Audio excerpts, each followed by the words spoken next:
Hey, welcome to Guitar Knobs, the guitars, gear, noise, and nonsense podcast, hosted today by these knobs. Tony Dudzik, a.k.a. Pick Guardian. Jared Brandon 1 Pickups. It's me, Todd Novak. Welcome to the Guitar Knobs podcast. We are happy to have you.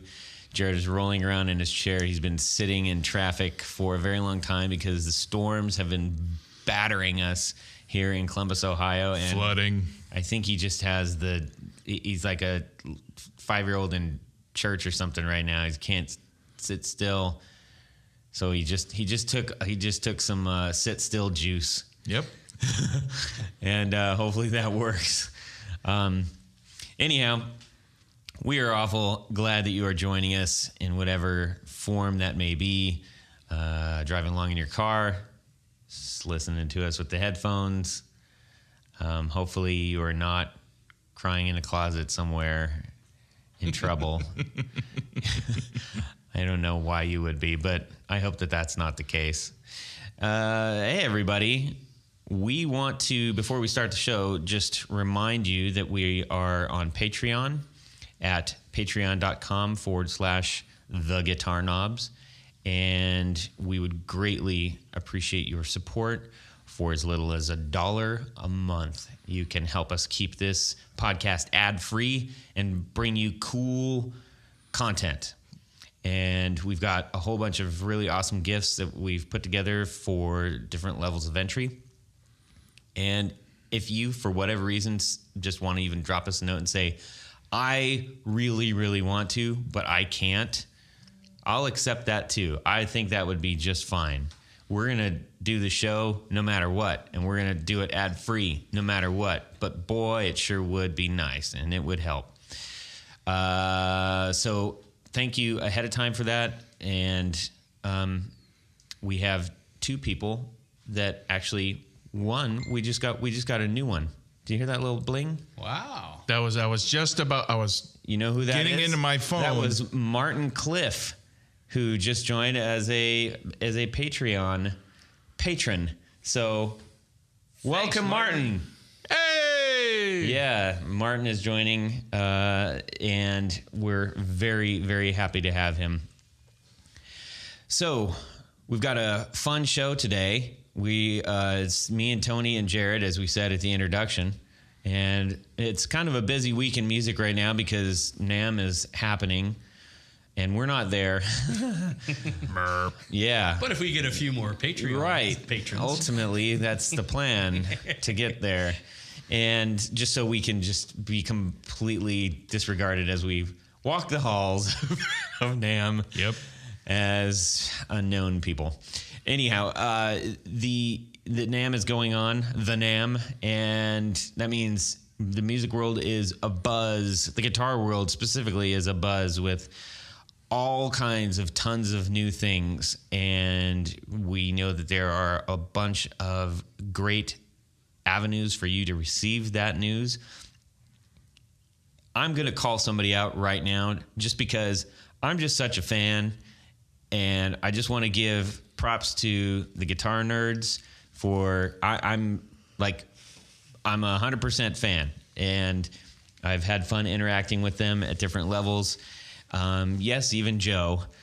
And we're just, I'm grateful that those guys are out there giving us all the news. Yeah, you know what? On all the new stuff, and we don't have to do that. Great show, man. Yeah. I agree. I'm a big fan. So we just mentioned one of the guys. If you're not familiar with the show, I'm sure you are. If you're listening to ours, you are likely a listener of that show. But specifically, they do such a killer job of bringing all of us guitar enthusiasts the absolute latest up-to-date news on what's going on with new gear. And they are entertaining and very knowledgeable, each and every one of them, especially Mark Packham, who basically puts the whole dang thing together. So thanks, Mark. That's my plug for them. All right. Go nerds. Yeah, thanks, guys. Okay, so we're going to get on with our thing. And let's spin the wheel of what's going on with this week. Jared. All right. Last podcast, we talked about acoustic guitars and the would you rather. part. And that inspired me to go home and get one of my acoustics out, wipe it down real nice, make sure everything's fine with it. And I just played the crap out of it. I had a really good time. And it is a Martin Veterans model. It's a custom shop. And it's not a D28. It's the other model. It's comparable to the D28, but I think that I keep forgetting the model name. Forgive me. But the binding around it's not the white. It's the kind of the black and goldish. And I'm looking at Tony, hoping he would know the model number, and he's just like, "No, I don't know what the hell you're talking about." I know. I just care that it says Veterans on it. It's got the sections of the military up on the headstock, and it says Veterans. It's like a commemorative thing? Yeah, and it says Veteran down the fingerboard. Holy mackerel! That sounds. Yeah, and it's got like a metal made out of different woods. It's a ribbon, and it's made out of different woods. The colors are natural, so it's a really nice guitar. The DVM. Yes, that's it. I'm sorry. The DVM, Martin DVM. I love that guitar. And not only does it have a great neck, a great sound, and just a good quality guitar, but I really appreciate the Veterans aspect. Goodness sakes. So they shoved a lot of stuff on that thing. Yeah, but it sounds great. I love the way it plays. I love the way the neck feels. Love that guitar. I don't get it out a lot, but after last week's podcast, it made me want to get it out. And actually, I played. When in doubt, you whip it out. That's right. So my nephew's down helping me out in the shop, and he's a great piano player, and I got it out and kind of jammed with him. So that's it was cool. a good time. Too bad this isn't the piano player podcast. Well, that's too bad, but I'm mentioning it anyway. I'm mentioning. Well, you know what? You know what's funny is not having seen this particular model before. When you said the Veterans model, how it would look really cool, like on the 12th fret, if there was like an old style, like revolutionary, the arrows and birds thing, almost, but like tattoo flash, like an old style tattoo. Yeah, that would look really cool in there, but they can't fit it in there because. There's a lot going on. There's a lot going on with it. Yep. Yeah. It's exactly the way it looks. Did you get like some kind of deal on that or something? Yeah, I got a deal. I traded some other things for it and some money. You got it at the what's it called? The PX. market, the PX? No, not the right not next the to the PX. koozies. No, you actually have to either be an actual bona fide retired. Well, I would imagine, or a government worker to be able to buy. Is it illegal to have one there. if you're not? What, a veteran's? Or just frowned upon? Frowned upon, probably. Yeah, unless it's a family thing. I mean, that would be pretty great. Family heirloom. If somebody like my dad or some patriot American that just loves his country, loves the military, loves all that, I wouldn't care. You know, I'm a veteran myself, but I don't hold myself up like I do the actual war veterans. Stuff like that, but. I just love the guitar, what it stands for, I guess, and I just love the way it sounds. That's cool. Pretty much why. Are they the only? Do you guys know? Are they the only ones that did something like that? As far as that's as far as I know of, yeah. Yeah, I mean Gibson made the USA map guitar. You remember that? Yeah. Oh man. Yeah. The shape of the USA. There was an Epiphone version of that too. Right. So everybody else could afford it. Guitars for the rest of us. So I can afford it. They're like, should we make a clock out of this or a guitar? It's both. Yeah. That was you high pitched laugh on that one. That was interesting. That was funny, man. Good. You made a good funny. I'm glad. Okay, so that's it. That's it, man. Okay, good.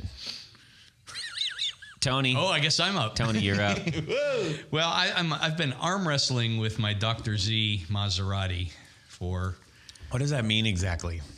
If my amp had an arm, I would be locked. You're fighting with it. I'm fighting with it. That's how I was with my Vox AC15. Long story long, I got it. We got time, man. we got time. We got time to talk about it. Let's go back and back. So I took it. So I actually took it up to Dr. Z. He's up outside of Cleveland, and I was having some problems with volume knob or the volume control. And it would just, you turn it and you get to, maybe 9 o'clock, and then all of a sudden it would just go really loud and then cut out completely. So I just took it up there and I said, make it work. And they did. They ended up replacing the volume pot and some other little bits and pieces, put a longer cord on for me, whatever. So I've been real happy with that up until I started blowing my output fuse, which it can be a number of things, but fortunately, good thing it wasn't your Johnson rod. And you wouldn't need ball bearings to fix it. Exactly. So, I mean, the usual suspect is a short in one of your output tubes, and this is an EL84 amplifier for like an AC30 on steroids. So, I bought some tubes. I would love to play out of that. I want to hear one of those. I've never actually played out of one. Come down to the shop. I will. For God's I'm close sakes. enough. I should. Yeah, just come down anytime. But so I put some tubes in that I'm not happy with now. Okay. The amp has gone brittle sounding, and I sort of knew that going into it because I'm not a big fan of Sovtech tubes, but they were available, and it solved the problem. I'm not blowing the output fuse anymore. So I'm on a new quest for, I guess, the ultimate quad of EL84s for that particular amp. So if anybody out there has any suggestions, I'll take it. I've tried a bunch, and it's still good. I mean, it sounds good. It's a great sounding amp, but now with these new output tubes, it's a little too brittle for me. Yeah. So how familiar, like on a scale of 1 to 5, when it comes to tubes and comfort level, your comfort level with tube rolling and stuff like that. 1 to 5, how comfortable are you with tube rolling? But that's a 0 then. I don't roll my tubes. Well, just in the sense of, so tube rolling, the slang for testing out a bunch of different tubes and, seeing what's going on. Like, here's these two. What does it sound like? What's these two sound like? You know? Okay. No, I've not done that. And because it's a 4 output tube amp, I don't like to mix and match too much. Yeah. I mean, I've got an old tube tester at home that I can yank out and see. Well, just because different tubes have color your tone greatly. Totally. Yeah. Anyways, all right. So you got an amp and it don't work so hot. Oh, it works great. Okay. It just sounds like poop. Okay. So your next move is to what? I'm going to go to different tubes because that's the only thing. Did you order said tubes? I have not yet. Excellent. But yeah, that's my plan, is to try yet another quad or 2 or 3. I was wondering something though. Todd. Yep. What's been going on in your guitar world? Yeah, I was just wondering that too. Well, in my guitar world, I just rearranged my pedal board because I got a new power source. I got the True Tone 1 spot, and I'm pretty happy with it so far.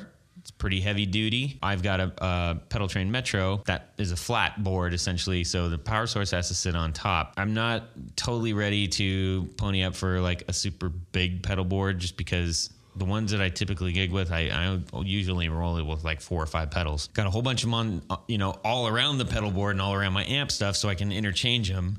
So I suppose I need to do a new one at home. But for the time being, I needed to rearrange my board, and my tuner is, I need to go down to a mini because it's too big and it has the power supply like right next to the jack on the right hand side, which is not conducive to any kind of layout that I can muster on my board. So I started researching mini pedal tuners, and I've narrowed it down to 3 that I'm looking at, but I'm pretty sure I'm just going to get the one. Which 3? The Ibanez Big Mini and the Korg Pitch Black Mini, and of course the Polytune 2, which is the Mini. I think I'd go with the Polytune. Yeah, well, The only thing that's holding me back from the Polytune, two things, not the only thing, is it's the side power, and I really want top power. So power at the top of the pedal, just based on my layout. I really want to do that, and I'm running rattlesnake cables, so they're a little meatier, and that's kind of the issue with the current pedal that I have. It's like the power and my guitar cord are like jammed right next to each other. Yeah, it's not good. Now, the one that I have currently is not the greatest pedal, but it has amazing visibility at it was mono price. It was like, I don't know, like $30 or something. Yeah. And you know what? It tunes your guitar really well. Wow. And I can see it on stage, no matter what the lights are doing, really, really well. But it's not the greatest build ever, but it's good. If you can't spend $100 on a tuner pedal, and I really don't want to do that either. That's another drawback. I love TC stuff.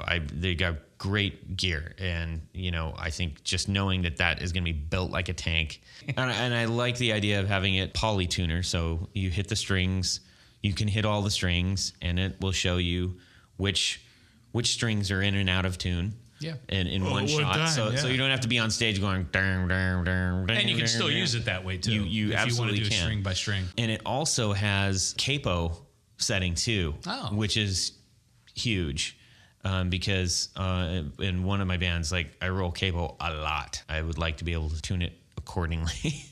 So I'm thinking that's probably the winner. The upside of the other two are great displays. They're more of a block LED style, where the Polytune is more dotted. And that's the only thing I'm worried about is like, if I'm looking down several feet away, how well am I going to see it? Right.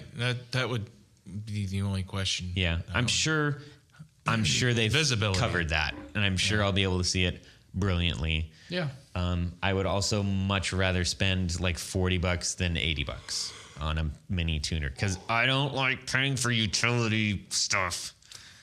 And I have to, for some reason, I feel like everything I'm buying now is like utility. You get what use your phone. You get what you pay for. Yeah, you have that man, really I good can't. tuner in your phone, don't you? I got to have it on the board. You need it down there. Huh? Yeah, because I'm playing enough live stuff. Yeah. A friend of ours rolls with the snark thing on full time on stage too, and I'm like, can you get that thing off your? Because it's in your eyesight. Ridiculous. Yeah. Right. Snarks. Whatever. Snacks. Anyhow, so that's what I'm doing. Sounds like a busy week for you. It's exhausting. Oh my goodness. The interesting thing is, hey, Ibanez, if you're listening, you might want to put out a little bit of material on your big mini. There's literally nothing. There's one video that some guy did. The brand itself might want to up its game and just like, if you're going to put out a pedal, if you're going to make a product, put a sheet out. Do something for us to understand what this thing's about. I mean, I went to the website and it was just a picture of it. I'm like, thanks, I know what it looks like already. So kind of a swing and a miss on that one.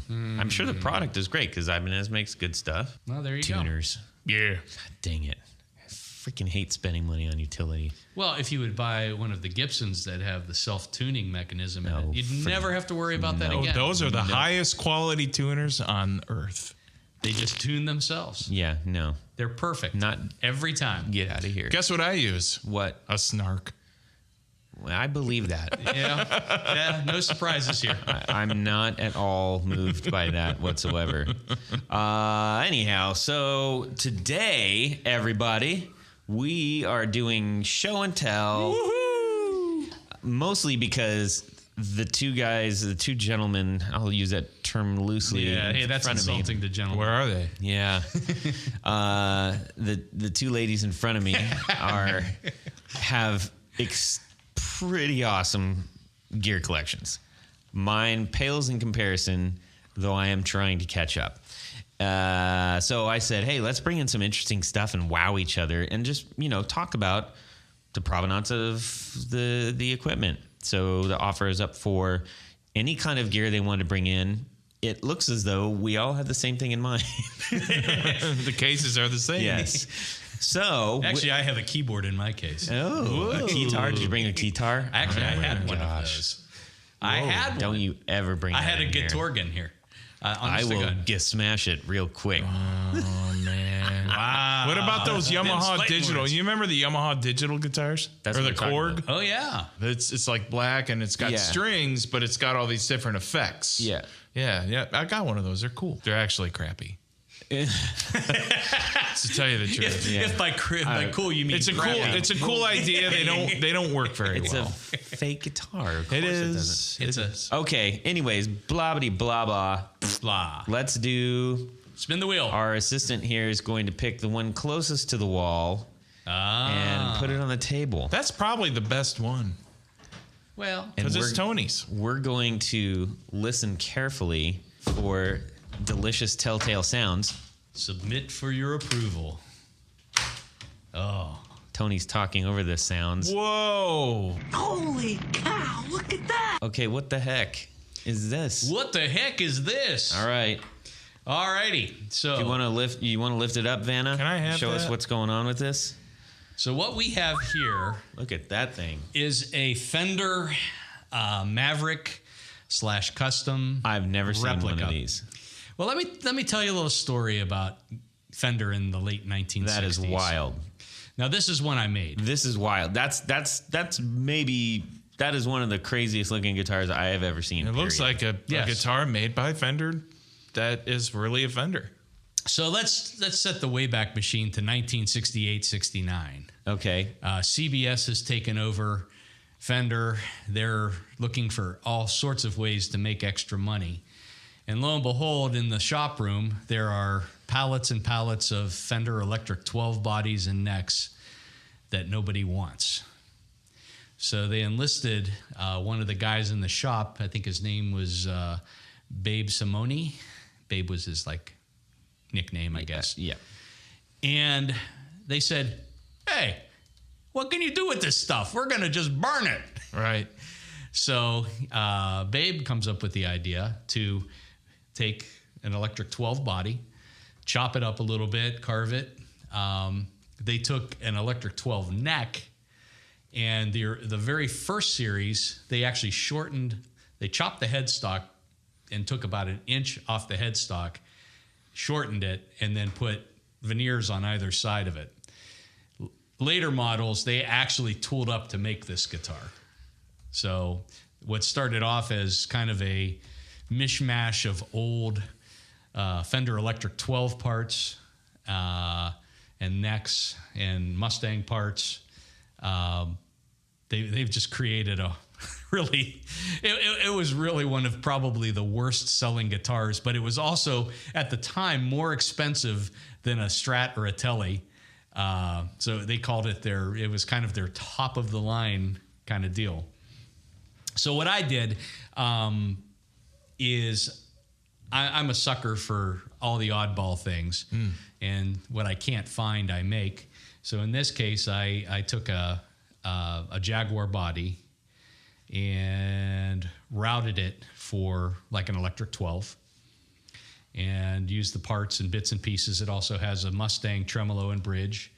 And the neck I had made by a company out in Washington State that does really, really, I think, pretty good necks. And they happen to have the hockey stick headstock, which was. I mean, that's one word for it. That's all I can think about, honestly, since you've pulled that out and since I've been looking at it, no joke. The only thing I can think of is the Chelsea drugstore scene in Clockwork Orange with the girl with the popsicle. Bit cold and pointless, isn't it, my lovely?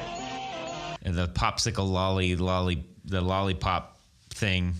He says, a bit cold and pointless, isn't it, my lovely? Where it's just kind of sagging over. Yeah. So there you go. Here's if we refer to the Fender book.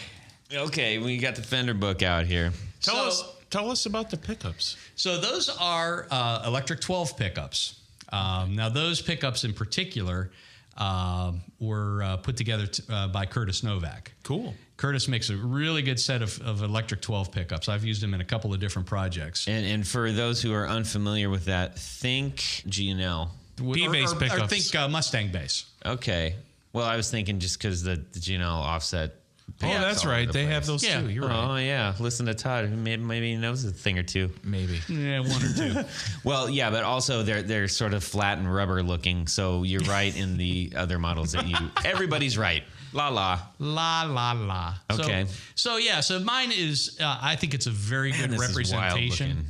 Goodness sakes. I spent more money on this neck than I probably should have. So that should have been a 12-string neck correct. So what they did, originally, because that was the hockey Yep, bent lollipop.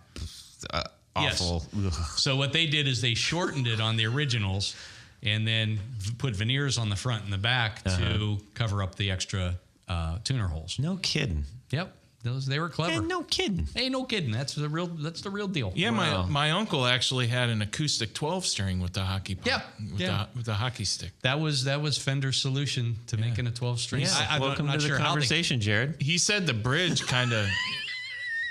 Why you got to be like that?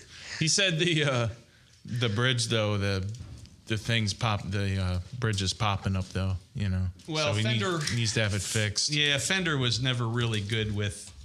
He's a together working acoustics. man. So How I don't- many I did don't they have to make go of the originals? Do you know? Somewhere, it's in the hundreds. I'm sure it's got to be less than 1,000. They did a similar thing with, and I also made another replica of it's called a swinger or an arrow or a music lander, where they used old Duosonic bodies and the short scale, like 22 3/4 short Right. scale. Next, they did a similar type of thing where they chopped up the bodies and things like that. So Yeah. I made a replica of that too. But I like this. I mean, one better. dude, that's an incredible replica. That really is stunning. It's weird as crap. So But it is. It's. I mean, but just for the sheer like wow factor of like, I mean, this is a kitchen sink guitar. Oh yeah. I mean, there's nothing that. It's got a tone selector, like a giant Chicken head lever. on it. It's not Yeah. even a chicken. It's like a full-on paddle lever. Well, that's what the electric 12s had. That's total electric 12 circuitry. it's like a pick guard. flamingo head. And basically, it's a 4-position switch, so you can have the bridge. Yeah.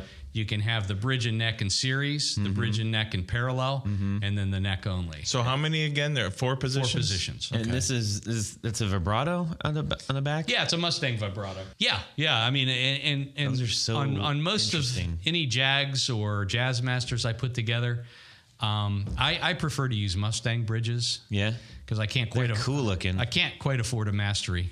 Yeah. Well, how do they hold up as far as Mustang bridges are a little more substantial than Jaguar or Jazzmaster bridges because there's less moving parts. yeah, I mean I think they stay in tune better than those Okay. others. There's only one slot for the string as opposed to Jags and Jazzmasters where Right. they can jump from, it's like a threaded you rod mean on the saddle. on the saddle Yeah, itself. yeah. So this is okay, 1-string saddle. Is that double? No, it's not a double truss. It's just single truss. Yep, single truss rod Down at the Heel. At the heel. where it ought to be. Yeah. Okay. Unless you're a guitar tech. All right. That's beautiful, man. It's got binding. It's got Yeah, the neck itself. I mean, I went all out because that's what the originals. They would have block inlays, mother of pearl. and then binding Just on the neck. Beautiful guitar. And it's square blocks. So I like describing guitars, and I'm just telling you right now, this one is tricky to describe. The body, it's like, I mean, clearly they just said, what if we just completely Let's go over to the bandsaw and went see to what the- happens. Exactly. Yeah. So they sort of squared off the top horn. Top horn squared off. So it then- almost looks like the precursor to An like Iceman. a warlock, I was gonna say. Okay. Yeah, a that little too. Or an Iceman. Little That's bit. kind of what came to mind. But honestly, I was kind of shocked at how much wood I had to take off of a Jaguar body to make it look like this. And Man, oh, Really? man. I mean, especially from down below. Yeah, 'cause So that's what offset they also. did. They used Jaguar bodies. Well, they used electric 12 bodies, which are based off of Jaguar. Jaguar. Yeah. Okay. Hey, can you spin it around real quick there, bud? And it's got a tort guard, which is nice, and you got a sunburst front, solid. Now here's the deal with the electric. So that's a 3-color burst then, yeah? 3-tone burst. 3-tone burst, yeah. The deal with the originals is there would have been a wooden plug where there was a big string ferrule that the strings for the 12 string went through. They plugged it with a hunk of wood, and then that's why they just did a solid color back on them. Okay. Now I wonder if they would extreme. actually, if that shape of the plug would project through the finish after a while. It does. I noticed that sprayed in nitro too, right? Because I think I saw the checking in the front. Oh, the checking on this thing is it's beautiful. It is. It Man. really that's beautiful. MJT over in. I mean, you got the fade on the neck. Good job, MJT. And everything. Like, this is legit. Really, really nice replica.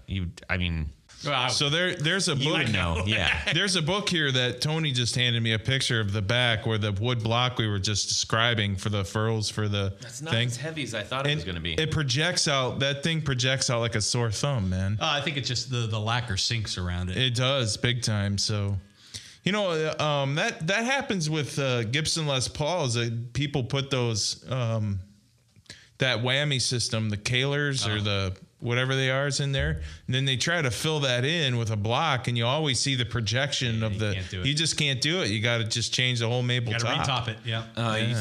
The string tree. So that's an original string tree. Yeah, that's a new old stock string tree. That I got because you still have the holes for the other for the other 4 strings. Those metal parts are just. You either got to find new old stock or just somebody somewhere decided to make a run of 1,000 of them. Yeah, I've got about a half dozen more of them sitting at the shop. Right. I bought a bunch of them when I could. Well, I may want to make another one. We will have pictures of this that we will be posting. Oh my gosh. When the episode comes out, not before. That's probably the best guitar we had when we went first with it. Wow. I'm just guessing. What are you talking about? Mine's a sweet peach, baby. I don't know. It's not. It looks like it's gonna weigh a ton. It really looks heavy, and it's not. No, it's the Alderon. It's pretty light. It feels to me in between like a. I don't know. It's kind of like a heavy 70s Stratocaster, maybe. Yeah. Yeah. Except better because Well, you add this. Well, of course, I agree 100%. You got this heavy vibrato bar on there, and I don't know, man. It's a great guitar. Yeah, I am jealous that I don't have it. You know what? It's beautiful to look at for its oddity. And that's why I gravitate towards the oddball stuff. That's an oddball one, all right. I think even the Japanese builders would be like, what? Beautiful piece, man. Holy smokes. Yeah. It really is a neat guitar, That's awesome, man. There's plenty of room for the tuners on the headstock. So what made you... what was the genesis of doing that? Because that's not a cheap thing to do. No, I mean, yeah. I'm not... Well, I know for a fact, like, you are not cheap about your gear. Yeah.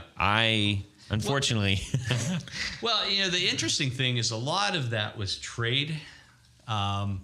Labor trade? Labor trade and for pick guards. That's a wonderful world to be in. So, like Curtis and I have some things going back and forth, and Tommy at USA Custom, that's a USA Custom body. So really the only thing I purchased were the neck and some of the metal parts. Yeah. But everything else was pretty much trade on it. What made you go like, I want to do this one? I just saw it in the book? I have a pretty good reference library. And yeah, I mean, I've seen them in here. I've seen them in person maybe once or twice. I've never seen one. There was a band out of Pittsburgh called Car Sickness, and the guy. That's what that kind of looks like. It was perfect, perfect. But he played one. I mean, it was a real. I mean, it was a 1969. I don't know if his was a custom or a Maverick. The very first ones were called Mavericks, and then they just put custom on the decal. Yeah, I like them. I like the Maverick. The Maverick, it's cool. It's kind of like a Rat Fink style. Yeah, exactly. Total right. Big Daddy Roth lettering kind of thing. So, I mean, it's just one of those things. Well, I had built an Electric 12 replica. Yeah. And a lot of it's similar. I mean, I had the routing template that I put together so I could route it properly. And if you go to my website, I post some of the projects that I've worked on and do. And actually, all three, the Electric 12, this one, and the Swinger are on there too. And it's just one of those things. So it's like one led to the other. The Electric 12s, I said, okay, well, now I've got these bits and pieces. And I've always wanted to put one of these oddball ones together. Actually, I was going to do a Swinger first because it's a hell of a lot cheaper. But I think that there is a misconception that because it's, an homage guitar or, a replica, that somehow it's cheap or not valuable, or why on earth would you spend money to get a fake thing?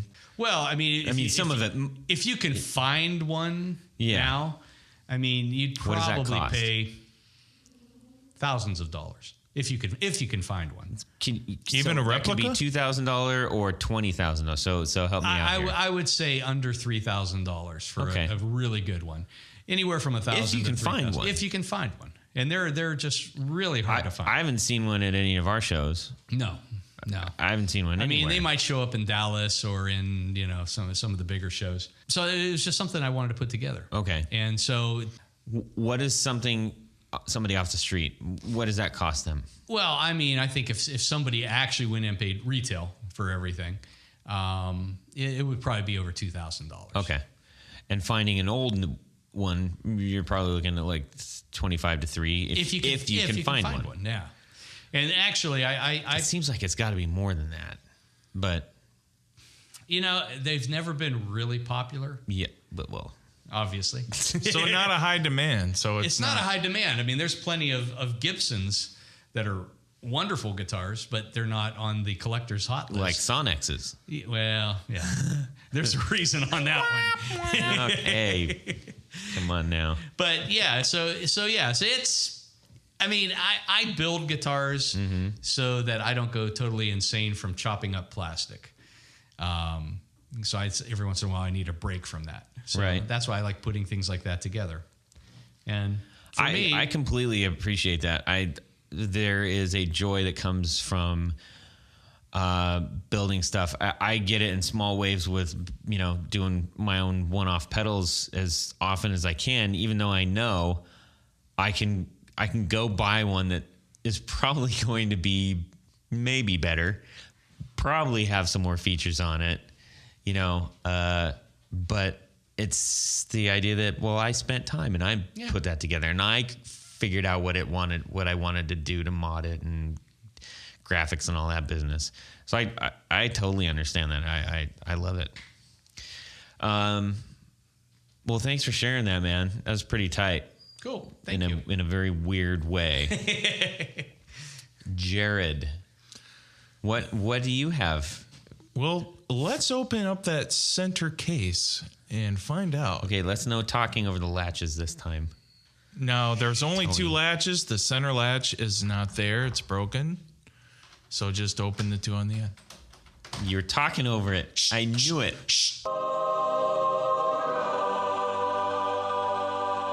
Ooh, Sparkle City. Ladies and gentlemen, we have a Fender Telecaster thin line speedboat. That's right. The story behind that is there's a certain. So wait. Go ahead. It's a Tele thin line. Thin line. Yep. 72 style. That's 72 right. style. Yep. With the wide range humbuckers. Wide range humbuckers. One single F hole. Yep. You got a fully maple neck, meaning the fretboard and the actual neck. Everything. And a bullet truss rod. And a bullet truss rod. Not a fan of the That's an American series. I know. American vintage series neck. It's not a vintage neck. But it's as close as you can get without paying the big vintage price. So, and you got a white perloid pick guard. Yep. With perloid knob toppers. Yep. Pick Guardian. Yeah. Can you explain what this style pick guard is called? Because this is not, I think it's easily confused. If we close our eyes, I just thought Ozzy again. Doggone it. Why did I do that? If you do that, don't do this if you're driving. Yeah, you're probably instantly going to think of the custom pick guard with the the 4-knob. The 4-knob. Right.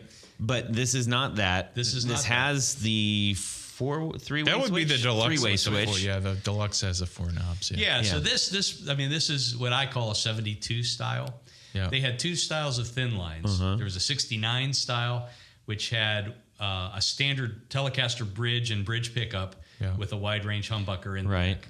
And just a single, Yeah. So it was essentially the same, except the pick guard cut like down right through where the bridge pickup is. Yeah. Yeah. This is a 72 style, so it was the second version that they came out with. And then, of course, the solid bodies that had 2 wide range humbuckers and 4 controls. Like I think Fender was taking a peek at what Gibson was doing. So they have a much larger guard with a toggle switch. I love that up in the upper bout. That's also the large CBS headstock. Yes. Yeah, it would be a true. Stratocaster It had a shape. Strat- For the record, that is That the was one called- that I still want. And that was that called would the be deluxe. a Tele Deluxe. Yeah. Yep. So Black on black. this particular guitar weighs less than 6 pounds. It weighs It looks like Huggy Bear's supposed to be playing it. right. So I love that guitar. I brought He does have a white fur jacket that he plays. Seriously. Hey, don't tell anybody. It probably that. is a white fur strap. I'm not even joking. I bet. Wow. That's a picture of the guitar before the top was put on it. Wow. So that is totally chambered. Yes, it is. So I bought a beat up, just routed out, beat up old Telly body just because it had the color that I wanted, a different guitar. So I bought the body just to get the right color. To then change the color. To change the color on a different guitar, on a Strata actually. Yeah. Because that's my favorite color. I had a guitar of that What color color? that was What- stolen from me. what It's color? called Midnight Blue, even though it looks purple to everybody's eyes. Ah, okay. Yeah. So I had the guitar Bought a and purple guitar. I bought a purple Telecaster body. It was an American. It was American made too. And when I was done using it to get the color sample off of it, I said, you know what? I can just make a thin line Telly out of this and have them just. It's already been routed out to death. So I sent it up to Lay's and had them hollow it out and make a top, and they. The poly sparkle finish was the perfect thing to do. So nothing would project, so it weighs nothing. It's You mean so it would hide the Scars. the scars and yeah. all that kind of thing. Yeah, it was pretty beat up. Well, and what's interesting about that is that it isn't 2 chambers. It's literally one large chamber with essentially a pickup and bridge block. Yeah. Which is kind of cool. That probably makes it sound very different than most others, I would imagine. It sounds the way it looks if you see the picture without the top on it, and it's very unique. Opinions on that. It's very unique sounding. Yeah, you just got to plug it in and play it, man. Well, I know for a fact that your wide range pickups just blow me away. Thank you. Yes, they are. Okay. And But you do have the Fender covers. Yes, I do, just to make it look right. Right. And I didn't sell them, and I will not sell them, so it's fine. Again, I always think it's hilarious. Well, I want to make it look right. You've done everything to the guitar to make it not look right, except the pickup covers, which are actually yours. Oh, you confuse and confound me, son. Well, let me clarify. It looks right in my head. That's okay. There you go. But there's a lot of pickup configuration selection you can make. I think both the toggles come in and out. The knobs do. They're push pulls out of phase, and you can do single coils on those pickups and match. Oh yeah. So who makes that bridge? Who makes that saddle? Those saddles. That is a U.S. standard. U.S. standard bridge.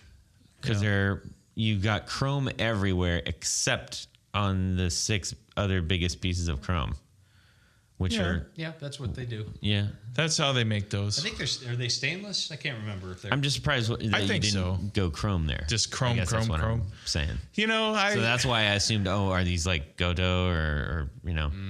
It. I don't know. I mean, I just couldn't find one, or that was available. And the extra long ones too. I think I just wanted to get a bridge on there. Like shredder style. Once I got the bridge on there, and it's not all chrome, but I just really like the way it looks anyway. And the actual screw pulls that come out of the pickups, they have the same look. It's that brushed stainless steel kind of lookish thing going on. So it just that pulls that together. But I just love the way the thing looks. Your Christmas tree must be really spectacular. I think these are so sparkly that we don't need to put a Christmas tree up. So that's Nice. that's pretty outstanding. Yeah, let me see that really quick. yeah, I love the neck profile on that too. I really lucked out on that. What is your? Yeah, that is a nice neck. It is. It's a U.S. neck? Yes, it is. Okay. You know what? When I got it, I wasn't sure because there's the regular old U.S. stamping system's not on that neck, but the guy sold it as U.S. So I just took his word for it, and a couple other people looked at it and looked at the serial, and they concurred. Oh, I concur with yours, definitely. They're like, yeah, this is definitely I think they call it an American vintage standard neck or just some weird like that. I don't know. Whether it's American or whatever, it's still a great looking, great playing, great feeling neck. It doesn't matter. Yeah, you can to play me. Sympathy for the Devil on the back. It's pretty hollowed out, man. The thing weighs. You can wear it all night long. That's for sure. Yeah, that's pretty nifty. It's a clean guitar. If there was one more thing I can do with it, I don't think there is. I'd put a silver sparkle guard on it. Really? Oh, that mirror. Oh my gosh! Wow. Can you imagine? I wouldn't mind if there was some sort of like pearloid binding that matched the pick guard, a small strip of that outlining the F hole. Yeah. I think that would be difficult to do at this point, though. Yeah, but it would still look really cool. You're not gonna believe what I'm about to say, but I almost wish it had the Trini Lopez. Trini Lopez, yeah. Yeah. That style F hole. That would look cool on there. Just because of the style. That's why I'm saying I can't believe I'm saying this, but I'm saying that would look actually pretty sweet on there. Yeah, it's a comfortable neck. Feels like a Japanese neck, though. Well, hey, very thin. Yeah, that's what I wanted. If it is, then let it be. I mean, it's a great neck, great guitar. Yeah. So. Yeah, it's pretty. Yeah, man. Pretty sparkly. There's a lot staring at me right now. You have 9s on this? Yes. What so should be funny. on there? He's a mountain. He's a mountain. He's got 9s on a 5-pound guitar 15s? with a thin neck. 15. I don't. What they should be 11s? You should be playing like a tree with rope on it. Do you want like 8s on there? 7s? 10s. 10s? Yeah. Why are you guys telling me 10s when I like the 9s? Honestly, I agree with you because for some reason that was easy. His finger. They do. Why are you guys telling me? I agree with you guys too. When I did have the 9s on there, when I did put the 9s on there, I was like, yeah, these are kind of too slinky. Yeah, I agree with you, man. The 10 should go on there. I'll put 10s on the next time I change those strings. Yeah, I mean, my rule of thumb is I put 10 to 46 on Fender scale, 25 and a halves. On my Gibsons, I put 11 to 48s, and then if it's like a 24, like a Jaguar scale, I'll do 12 to 50. So And that's just for tension. Just so I can jump from guitar to guitar, and they all feel about the same. Right. It's funny though because wait, hold on. Let me push on that a little bit. When you say you want to jump from guitar to guitar, so I completely understand that, but I would like you to elaborate on that for those that may not know what you mean. Okay.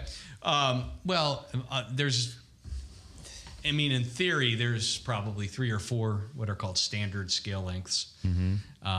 Gibson scale length is about 24 3/4. Most Fenders are 25 and a half. And like Paul Reed Smith's and some other are kind of in between at 25. Fender also made some, like on Jaguars, on Mustangs, that were 24-inch scale length. So general rule of thumb is the shorter the scale length, the heavier string you can use, so that it still you can bend strings and do things like that. Sometimes if you put too light a string on a shorter scale length, one, it won't tune well, it won't intonate well, and something for me, it makes me play sloppy. Yeah. So if I am, let's just say you go out to a gig and you've got a Telly and a Les Paul and a Mustang, and you're switching up, different guitars for different songs, by keeping those relative string gauges, again 10 to 46 on the Fender scale, which is the longest, 11 to 48 on Gibson, which is kind of in the middle, and then the very short scales 12 to 50. To my hand, they kind of feel about the same amount of string tension based on that. Okay. So, all right.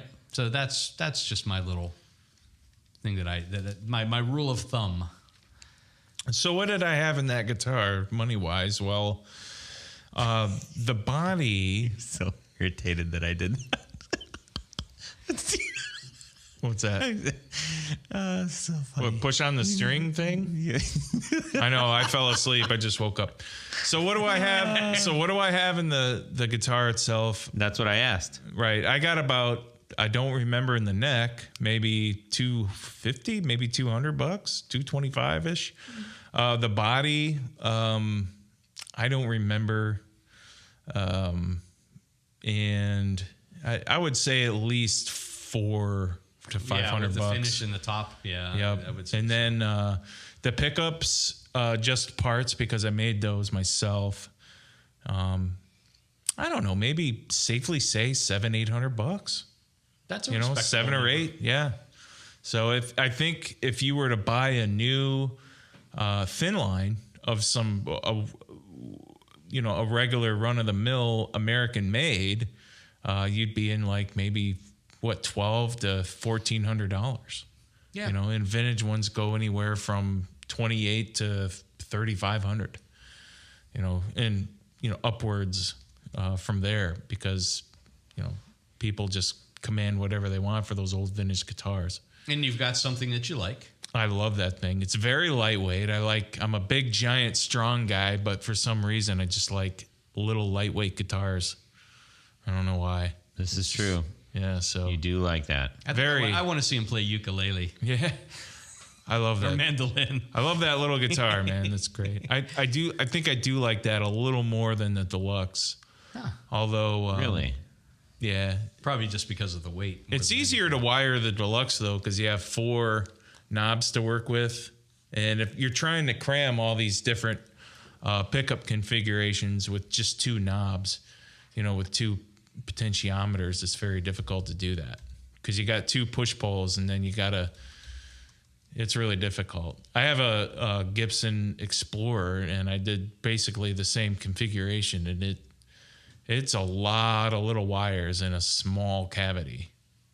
But anyway, man, thanks for letting me bring that thing, and thanks for letting me show and tell it. Yeah, it was really cool. Yeah. Really cool to learn about that. Sparkalicious. Yeah. All right. My turn. What have you brought us, Todd? Guitar research. Weapon? Okay, ready? Nope. Johnny Clash?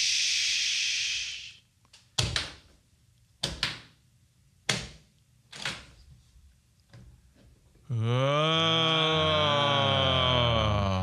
yeah! This is a Fender Telecaster Nashville Deluxe 60th anniversary model. Whoa. Made in Mexico, and it's got the honey blonde paint on it, semi-transparent, so you can see a little bit of what appears to be grain. I'm not sure. They just call those blondies, don't they? Like a blondie finish? That one's a true blonde finish is whiter. Yeah, Oh, this is the honey. Ah. So and it's got maple neck, maple fretboard, I mean, there of course. I hate saying it. It's maple neck. It's like not a lot of guitars don't have, you know. Yeah. Anyways, It's a one-piece maple neck it is a one-piece maple neck. because it has a skunk stripe. Yep. I traded for a Gibson Les Paul Studio. This is an early trade, and I referenced this in early episodes, that I had beat to death and had modded poorly. And I was putting together a Clash tribute band, and I had to get a telly, of course. Of course. And this guy was willing to do a straight trade. So it has a black pick guard. It originally, when I got it, it came with a tort guard. It has 3 pickups in it. So that's what the Nashville Deluxe. It's a Stratocaster-ish No, pickup it in the is not center. a Stratocaster. Yes, it is. It is not. Well, it's It a is Strat. Stratocaster pickup, and they it's put it Strat- in the it's center. Strat middle position, actually. That's It right. is, and it's got the raised poles and everything. And I'm seriously considering getting a new pick guard, just burying that inside the body. I don't even use it. Well, I tell you what's kind of cool is you could put another Telly neck pickup. Yeah. They had, I think they made I think it was called the Blackout or something like that they did that way. Or they actually, I take that back because I think they moved the second neck pickup up against the existing. So you had 2 Telly neck pickups Yeah. that they kind of wired like a humbucker. That's kind of weird. Oh wow! You should do that, man. No, I shouldn't. Where are you gonna get a pick guard for that though? Yeah. Just a regular pick guard. WD. And you bury that one. Okay, Anyways, I gotcha. I left it because it's kind of punk. Look, it's super. That's my punk guitar. Although anybody It's not that beat up enough. I'm trying. Although anybody that would have probably bought this new would have bought it to play very sort of hot Texas style. Yeah. Country rock. It has the Tex-Mex. Those are all Tex-Mex? Tex-Mex pickups in it. Originally, when I got it, true to form, I decided I'm going to switch all kinds of stuff on it. And I put a Seymour Duncan quarter pounder in the bridge, and it immediately took it out because I lost all of the clashness, because it's got to be twangy. I just like messing around with stuff, and I was like, I wonder what happens if I do this. So when I did that, I actually the entire gut cavity is copper taped, as is the pick guard, because I was getting an annoying static. 60 cycle hum. No. Oh, static. A weird static. Did I fix it? I tried everything. New pick guard. No. The back of that, everything is covered in copper foil, including Control the cavity. control cavity. Yeah. So now I carry dryer sheets in my gig bag, Yep. and you just rub a little dryer sheet on it, and it goes away. It's just it's literally static. Yeah. Yep. And some plastic does that, and sometimes it's the player. yeah. Sometimes it's if there's a metallic content in the plastic mix. Well, so that's a really good question, Tony. So what kind of would celluloid do that? Not necessarily. I mean, it's really weird because I've had not probably less than 5%, maybe a couple of percent of people who have written me back and say, hey, I get a static problem with this. And most of the time it's on something like a bound guard that you're buffing. Yeah. And as you buff, you're essentially creating static electric. Yeah. And sometimes it's the player. I'm just electric. It's electrified. Yeah. Buddy, it looks like the only thing you use on that thing is just the bridge pickup. Well, it's interesting you say that because I have a very strategically placed piece of duct tape holding it into the bridge position. That's correct. So I play this for the Clash tribute band, right? Called Johnny Clash, and I only play the bridge pickup in it, and I play it really hard.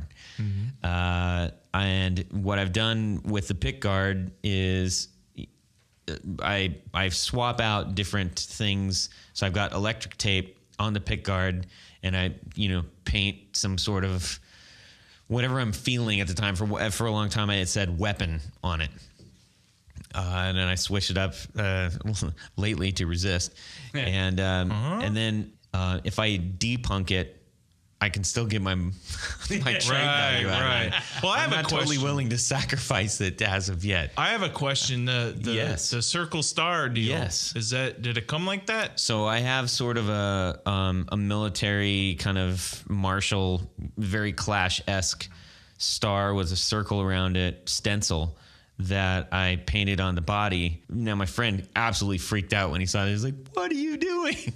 I said, "Don't worry, man. It's that dip paint." So when you hear people saying, "Oh, I'm going to dip my rims," or "I'm going to do it," it's basically rubber paint. It will come off. It looks like spray paint. If I scratch it, it doesn't just peel off. It's pretty great. So I can etch my initials on the star. You could, but then you'd probably be etching your initials into the body itself. But I have it roughed up, and it's got some overspray. I like the way it looks, man. It looks rough. It looks like you just did it in a hurry.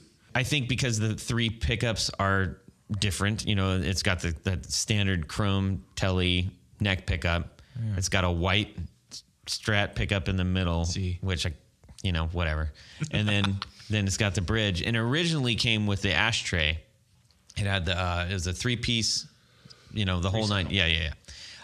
So I did away with that because I can't stand the ashtray. I'm playing right up on the heel of that, and that's no bueno for me. So it's got the standard. It's got just the chrome plate. What else did I do? Oh yeah, I took off the normal knurled barrel knobs that are standard on a Telecaster, the chrome domes. Yeah. And I put jazz bass pickups or knobs. I can't speak because I'm looking at the guitar. Right. It's like trying to telling somebody how to drive when you're not driving, but I'm the one who's driving. Yeah. So, anyways, so I have the black jazz bass knobs on it. I need to reach down and feel something, and those edges I can get a grip on real quick. The knurls are fine, but I can't see. You turn it and you don't know where you're at. You have to be able to hear that. And I like the idea of with that white, just with that single white stripe. And I went a level further and I nail polished with white down the ridge. Right. So you can see it at the right angle. Where am I? Yeah. Do you? I like doing this crazy. He makes sparkle stuff. I like to. But do you change knobs much change position much? I'm off and on of the volume quite a bit. Okay. Yeah. Mainly because I'm playing it loud, so I gotta roll up, roll off.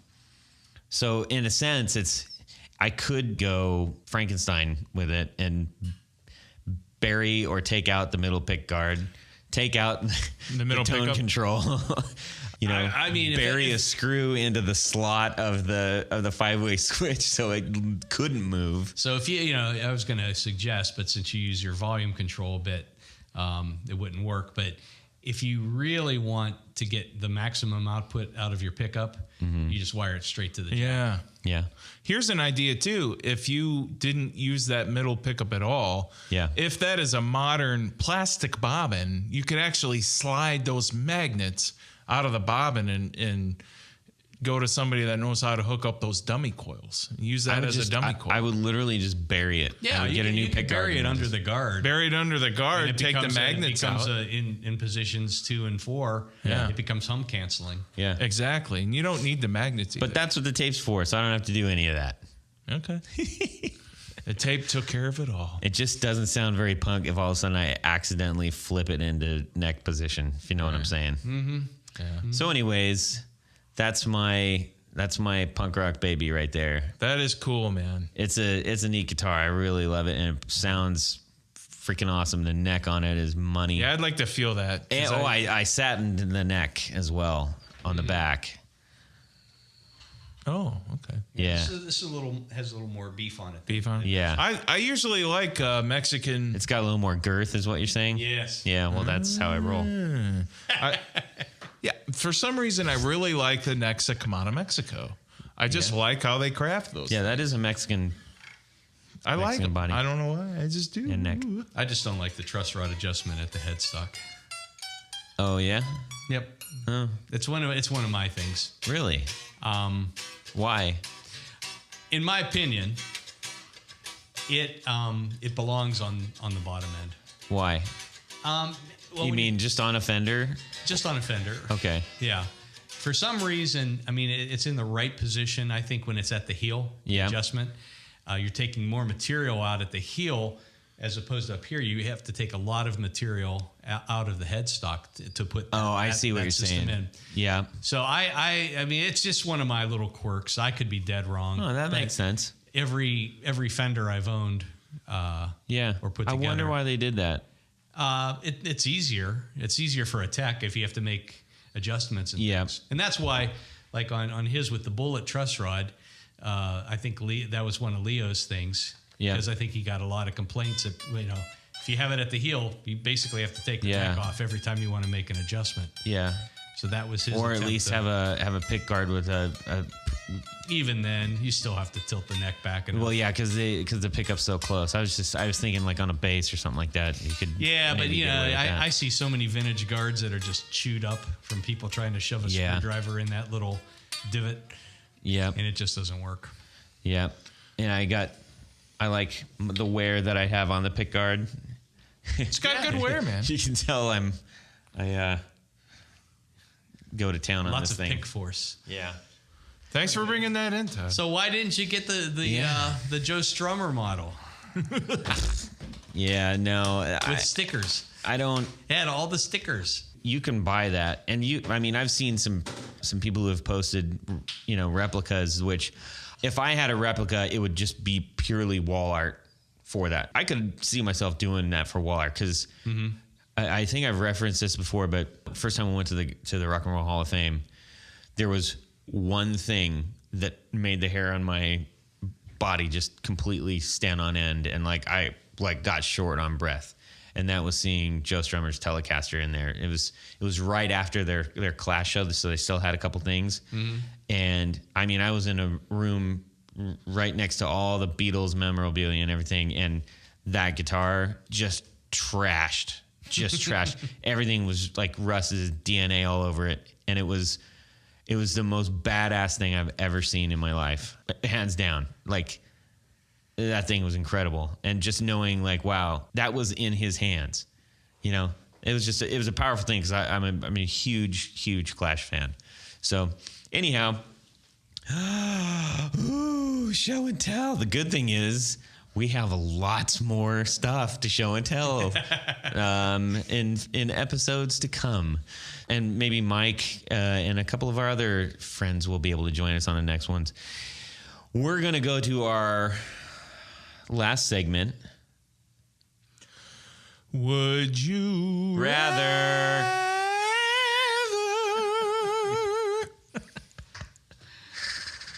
All right.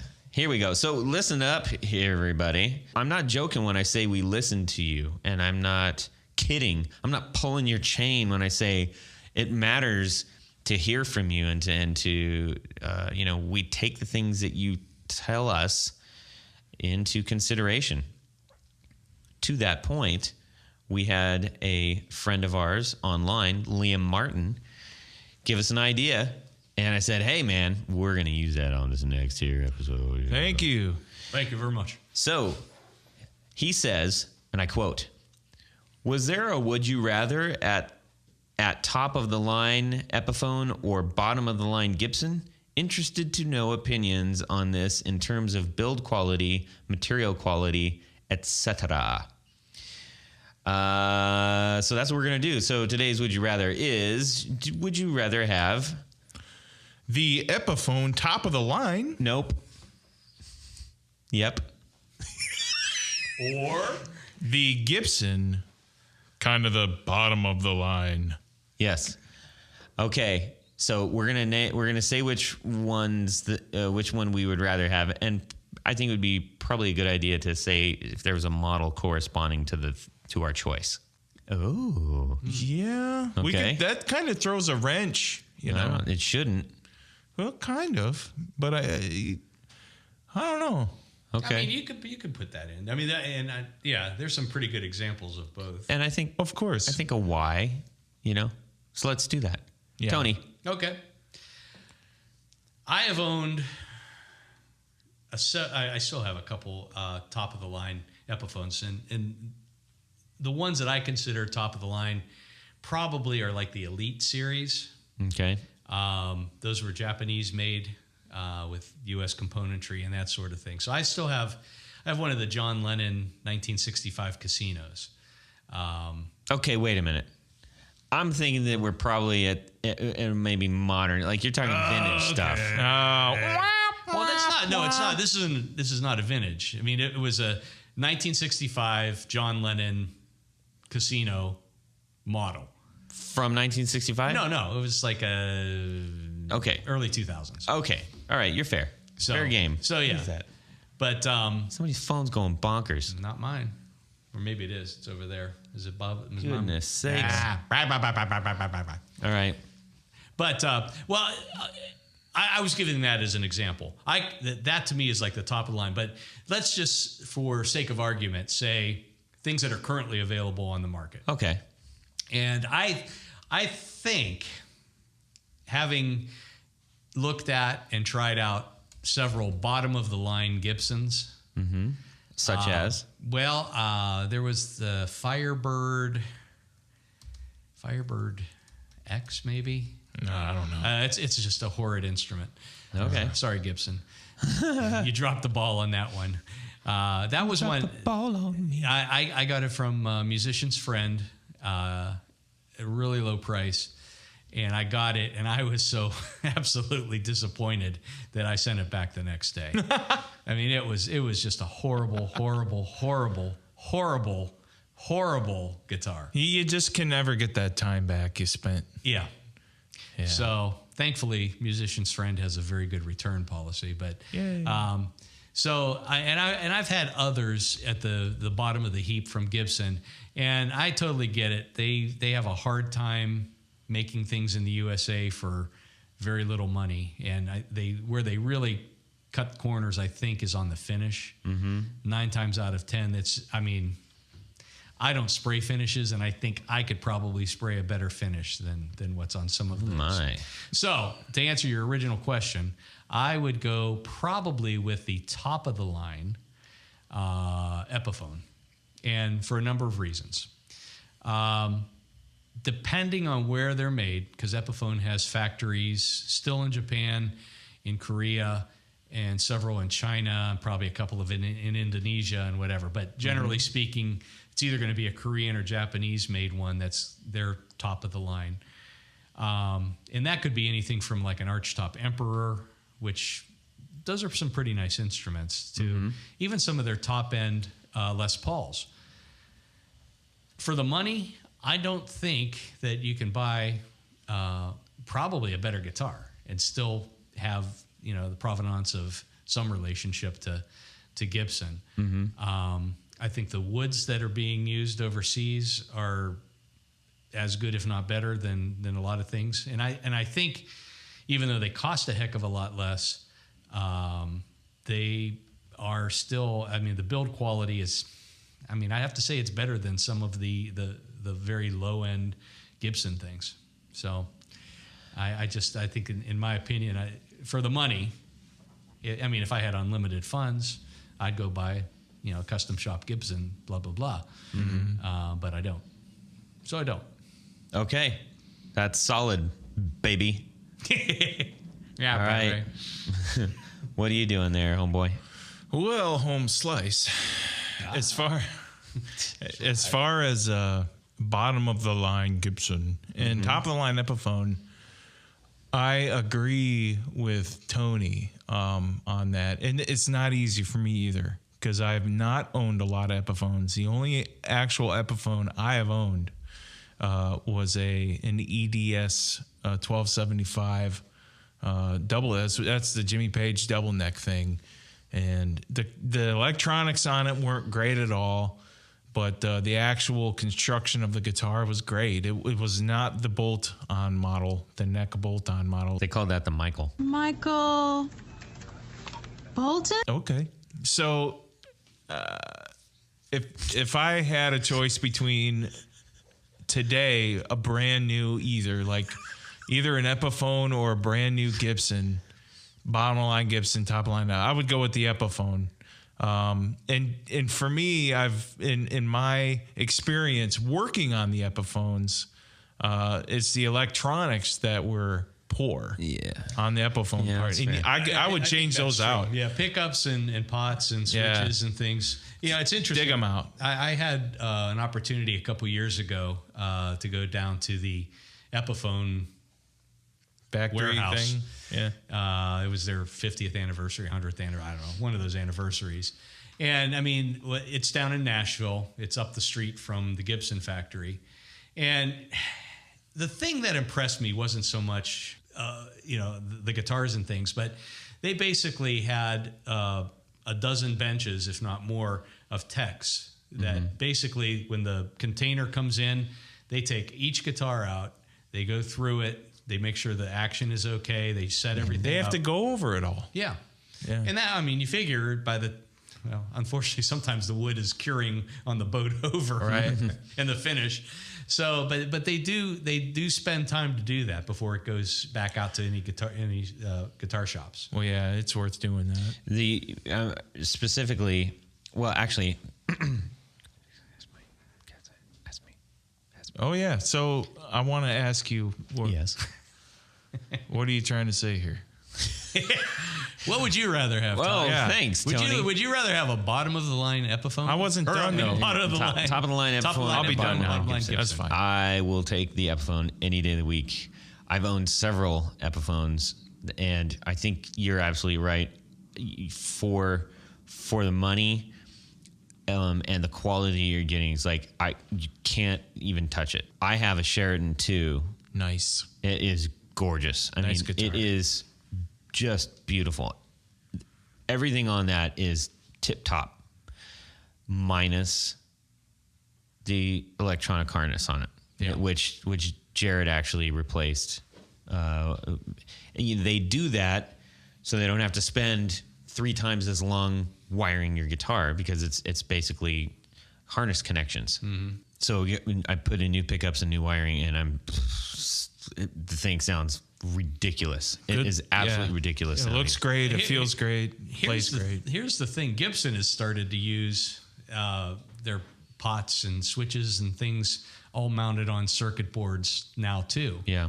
So you run into the same problems, and the real downside of it is if you do have a bad pot, you have to replace all 4 of them now. Because there's no way this to one, put it on. this is semi hollow body, and it's just the hard part. Anybody who has a semi hollow body, if your pots start going, or like, I want to put in new pickups, and then you kind of look in the F-hole and you go like, no, I don't, right? Because getting them out is a real It's a pain in chore. the keister, man. It's tough. It's a lot of work, and it's going to cost you a pretty penny to get that done. just the labor work. Right. So in order for them to kind of make that more efficient, you have the pickups wired into a female jack, and the pots hooked up to a male jack. And you put one in one side, one in, and you reach in and you connect it, right? Yeah, but that's not how your new electronics were done. They were done the old school way. Yeah, they're all straight wired. Anyways, but if I was going to buy, if you said, here's some money to go get a top of the line Epiphone right now, I would get the ES 175 Ebony, all black with the split trap inlays. Oh yeah, There it is. that thing is bad. Yeah, it's really cool. Hollow body, but not. It doesn't look like a jazz box. It looks like a rock box, and it's got the cutaway. There's sharp cutaway horn on it. It's cool, real cool. And that's priced at $899. I was like, that's ridiculous. Yeah. That is nothing to spend on a good quality guitar. Yep. Just get some new pickups in it. New pickups. Yeah. Anyways, Liam, I hope that answers your question there, buddy. Thanks for sending that in. Yeah. And we welcome any and all suggestions like that. We are thankful that you are part of our show, and thank you for listening. We'll come back to you soon with more juicy Good stuff. Subscribe! Yeah. But pizza time. Hey, we'd like to give a special thank you to our executive producers, Tom Barazin and Martin Cliff. Thank you so much for your support. If you'd like to become an executive producer on the show, head on over to patreon.com/theguitarknobs and find out how. All right. Well, that's it for these knobs. Please visit our Patreon page at patreon.com/theguitarknobs to help keep this podcast ad-free and ensure that we keep bringing you the best show we can. Visit our website at theguitarknobs.com for all of our past episodes, 4 on the Floor blog, and other good stuff. You can connect with us on social too at our Facebook page and share your gear and stories on our Facebook group. Also, be sure to check out our Instagram at Guitar Knobs. Catch you next time.